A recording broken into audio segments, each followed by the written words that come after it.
i'tikaf dengan nawaitu i'tikafa di hadzal masjid lillahi ta'ala. Kemudian kita lanjutkan tentang fadilah salat 5 waktu.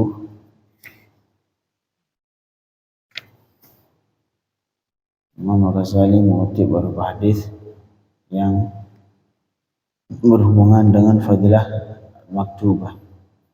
Qala Imam rahimahullah nafa'ani bihi wa 'ulumihi fid dharain amin. Wa qala Abu Hurairah radhiyallahu anhu man tawadda'a fa ahsana wudu'ahu thumma kharaja 'amidan ila shalah fa innahu fi salatin ma kanat ya'madu ila shalah wa innahu yuktabu lahu bi ihda khatwatayhi hasanah wa tumha 'anhu bil ukhra sayyi'ah fa idza sami'a ahadukum al iqamah fala yas'a fa inna a'zamakum ajran ab'adukum dara. Qalu lima ya Abu Hurairah? Qala min ajli kathratil khutah.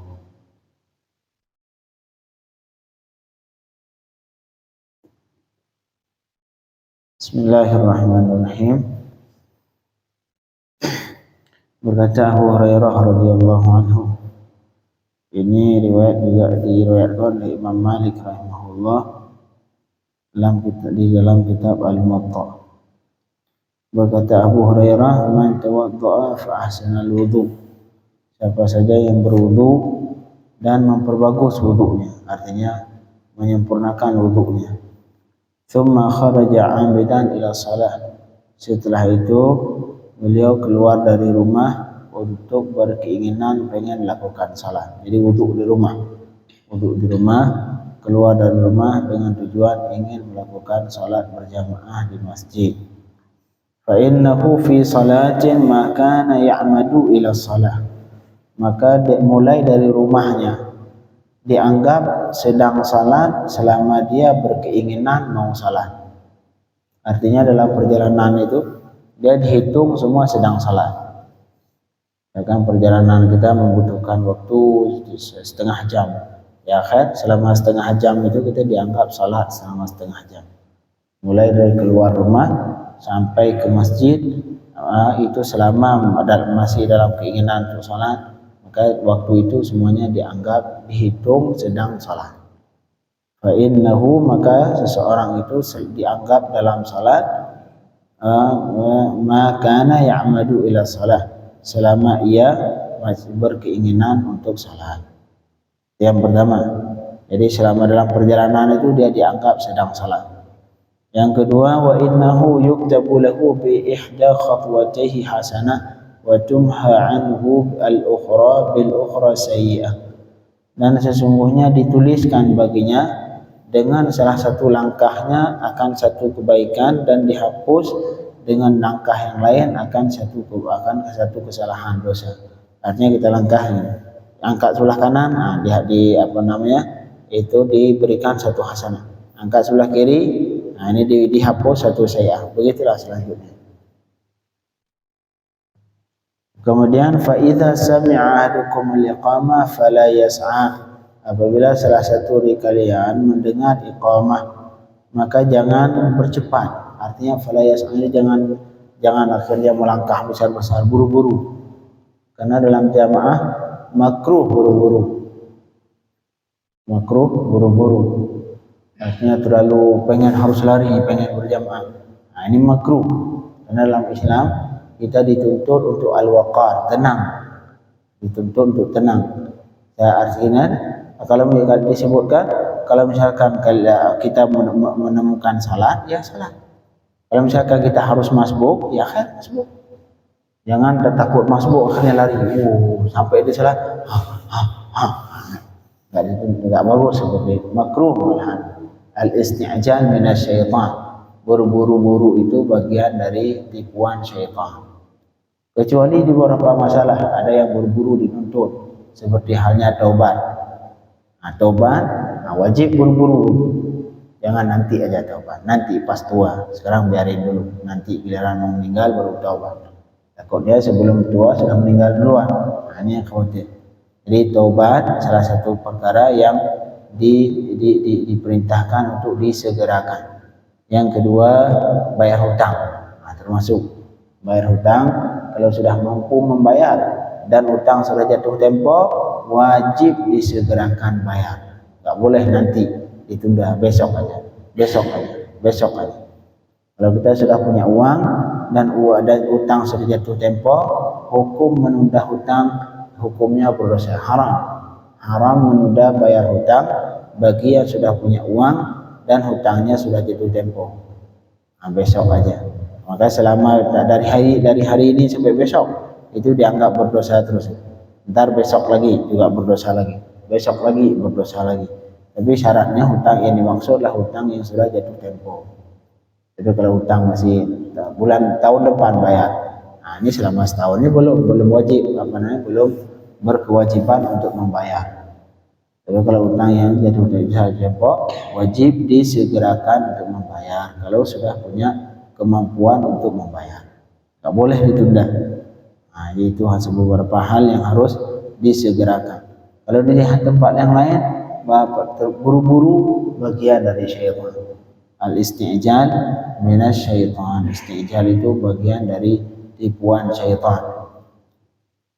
Dalam Islam kita dituntut untuk al-waqar, tenang. Jadi ke masjid juga, kalau misalkan mulai iqamah, apa harus lari biar sempat berjamaah, biar dapat rakaat pertama, nggak harus lari, santai jalan. Cuman jangan terlalu santai juga, artinya jalan seperti biasa, jangan nggak harus lari, padahal makruh kalau buru-buru harus sampai lari, karena itu bisa menghilangkan khusyuk ketika salat. Jadi jalan seperti biasa. Kalau nanti tidak sempat di rakaat pertama, rakaat kedua, nggak sempat rakaat kedua, rakaat ketiga.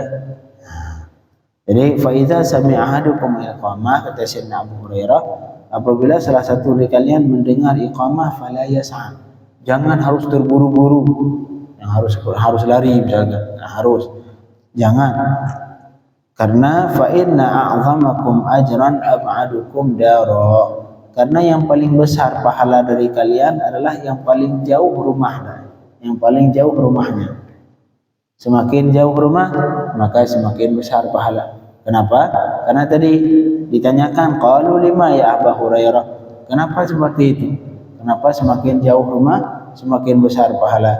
Qala min ajli kathratil khuta, karena kebanyak langkah. Semakin banyak langkah, berarti semakin besar pahala dan semakin banyak dosa yang dihapus oleh Allah Subhanahu wa taala.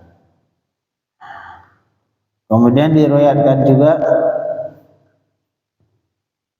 anna awwala man yanzuru yaumal qiyamati min amalil abdi as-salah, yang pertama kali amalan yang nanti dilihat di hari kiamat oleh Allah adalah salat. Salat pertama dilihat, artinya dihisab yang pertama adalah salat. Fa in wujidat tamatan, apabila ketika dilihat salatnya sempurna. Apa makna sempurna salatnya? Sempurna yang semua tercukupi, semuanya ditaati, semuanya dilakukan. Ya, dari yang pertama syaratnya salat seperti yang ma'ruf. Yang pertama terbebas dari najis, tidak di badan kita nggak ada yang najis kecuali najis yang dimaafkan, seperti darah sedikit, itu dimaafkan, darah satu dikit tetes di baju, itu dimaafkan. Yang pertama tidak boleh memegang najis. Yang kedua juga syarat salat juga harus sudah yakin masih waktu, ini sudah masuk waktu. Tapi kalau asal bangun langsung salat, nggak tahu sudah masuk waktu atau belum, nggak sah salatnya. Jadi syarat salat harus mengetahui sudah masuknya waktu.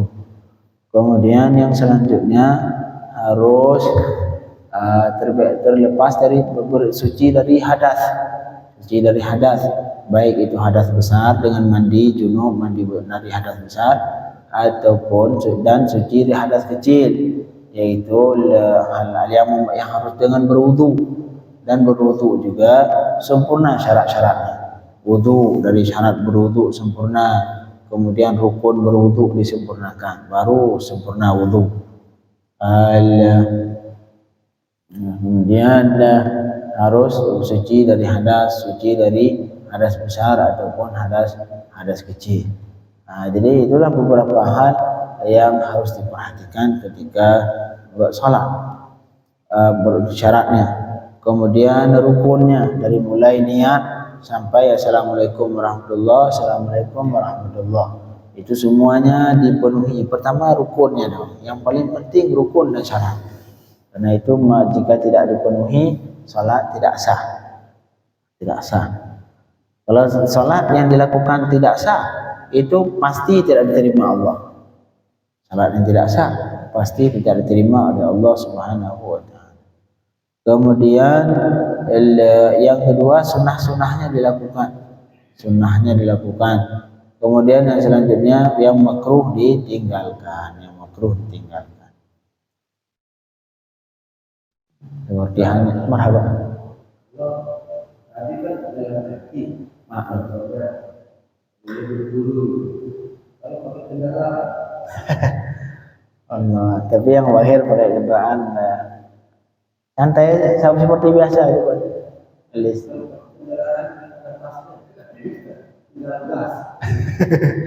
Allah alam. Tapi yang disebutkan al-isra' tidak terlalu terburu-buru, tidak diperbolehkan.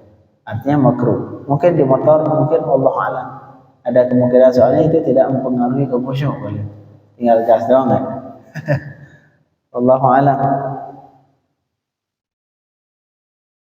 Tapi kayaknya Allah alam. Tapi sebisa mungkin untuk kalau di motor saya rasa tidak sebagai aman kayaknya. Daripada ntar masbuk labas gitu. Wallahu a'lam. Enggak bisa ngejawab juga kalau motor. Apa? Kendaraan buru-buru kan bisa juga. Tergantung biasa normalnya berapa kilo. Mungkin seperti itu. Oh, ada normal juga ya. Mungkin kalau di jalan raya itu berbahaya, tapi kalau di sini kan bisa langsung balap.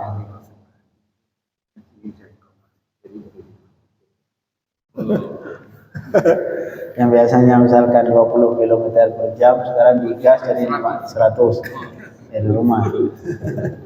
Allah alam, apakah itu masih juga tidak makruh? Tapi yang lahir tidak, Allah alam.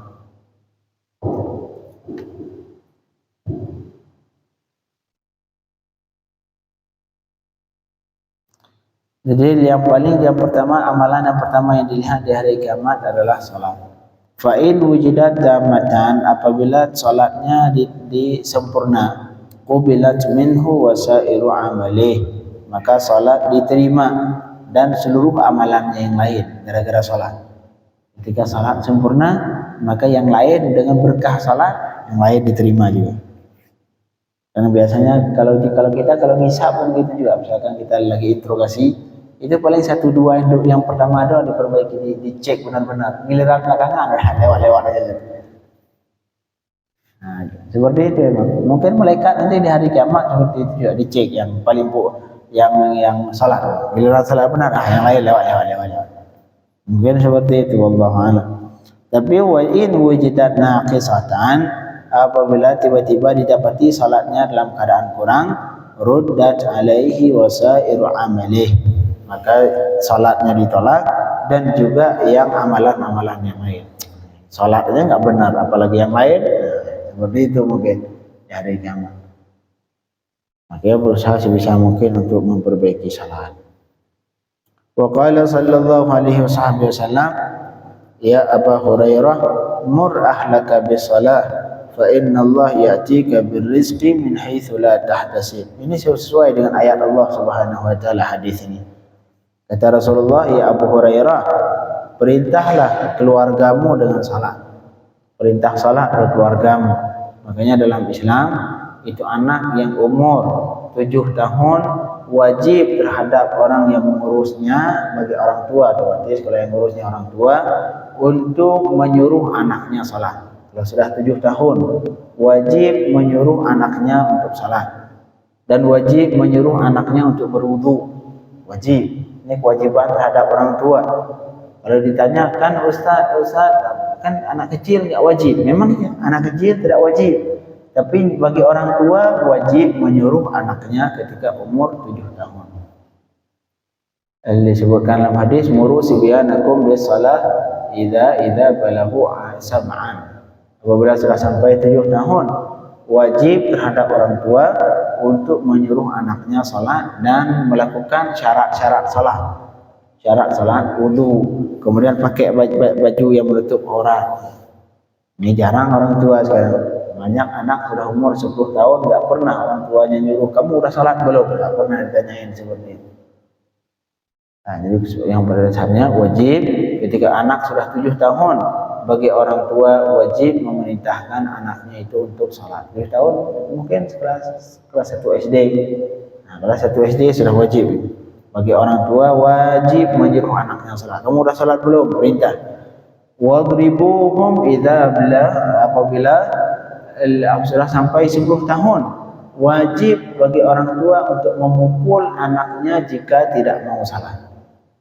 Tapi mukul yang dimaksud bukan mukul yang bisa membinasakan ataupun yang bisa melukai. Mukul secukupnya, bukan mukul pakai tenaga, kasihan mati anak.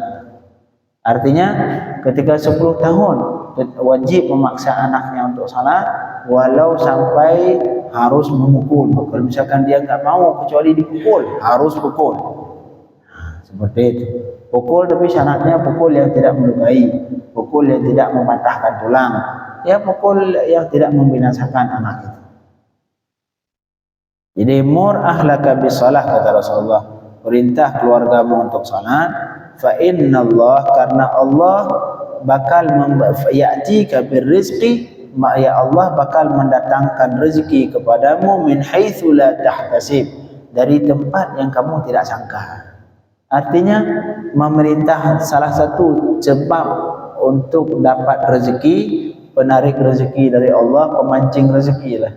Jadi sebab ataupun pemancing rezeki yaitu menyuruh keluarga untuk salat. Ini sesuai dengan disebutkan oleh Allah Subhanahu wa taala dalam surah Thaha, wa'mur ahlaka bis-shalah wastabir 'alaiha la nas'aluka rizqan nahnu narzuquk wal 'aqibatu lit-taqwa. Dan perintahlah keluargamu untuk salat, wastabir 'alaiha la nas'aluka rizqan, kata Allah. Saya enggak menuntut rezeki dari engkau. Saya enggak minta rezeki dari engkau, kata Allah. Nahnu narzuquk, justru kami yang memberi rezeki kepada kalian. Wal 'aqibatu lit-taqwa. Memerintahkan anak untuk salat, memerintahkan istri untuk salat, memerintahkan keluarga untuk salat, semua salah satu sebab pemancing rezeki dari Allah Subhanahu wa taala.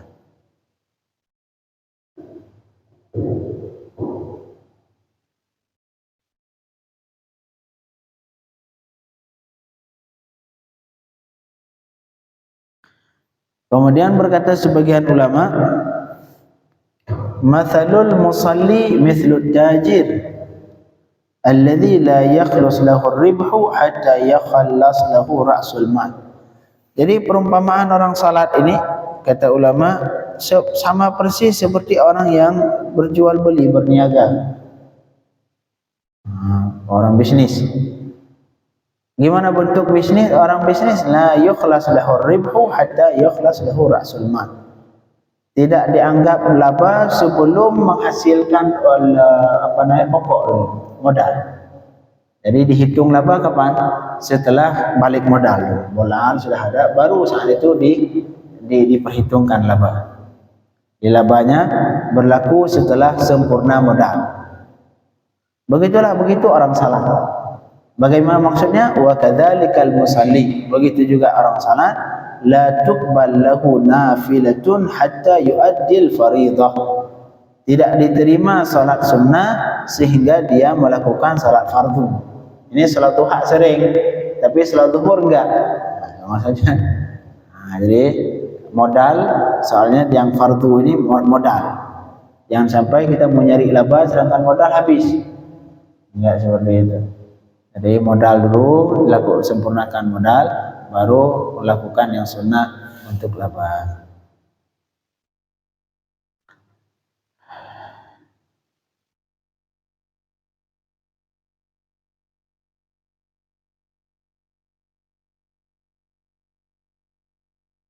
Itulah beberapa hadis dan beberapa perkataan dari ulama yang menyangkut tentang fadilah salat 5 waktu. InsyaAllah untuk besok kita lanjutkan dengan fadilat itmamul arkan. Ini yang kita sebutkan yang tadi, orang yang menyempurnakan salat yang sempurna. Salat yang sempurna yaitu salat yang disempurnakan rukunnya benar-benar sempurna. Semua sempurna dari mulai takbir, niat, berdiri, kemudian Fatihah dari bismillah sampai waladhdallin, semuanya benar. Enggak ada satupun huruf yang tinggal, enggak ada satupun tasydid yang hilang. Semua disempurnakan. Kemudian ruku', i'tidal, sujud, dulu atau sujud, semuanya sempurna. Nah, itu baru disebutkan. Kemudian syaratnya semuanya sempurna dan sunnah dilakukan juga, makruh ditinggalkan. Nah, ini hal baru dinamakan salat sudah sempurna. Salat sempurna. InsyaAllah besok kita membacakan tentang fadilat itmamil arkan. Fadilah adapun kelebihan menyempurnakan rukun salat.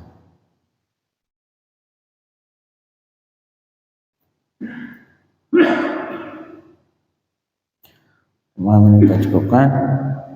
Semoga bisa kita lanjutkan tentang itmamul arkan, menyempurnakan rukun. Semoga kita termasuk orang-orang yang menunaikan seluruh hak salat, baik rukunnya, syaratnya, kemudian sunnahnya, dan meninggalkan seluruh larangan dalam salat, baik yang membatalkan salat ataupun yang makruh dalam salat. Amin ya rabbal alamin.